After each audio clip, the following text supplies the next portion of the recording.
La sagristia és amb el campanar, la façana de l'església i la resta del mur és el que queda del que antigament formaven l'església i el Palau dels Vescomtes de Cabrera. Es tracta d'una sala noble, és a dir, una sala que ocupa un lloc predominant en una planta noble. Separada de les cambres de servei.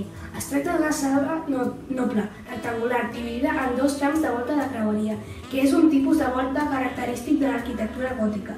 Dins de la sagristia també podem trobar les talles del Sant Crist i la Puríssima Concepció. I també l'antic rellotge mecànic del campanar de l'església. A la sagristia hi ha la Immaculada, als peus hi ha la llum, i al cap té una corona de 12 estrelles.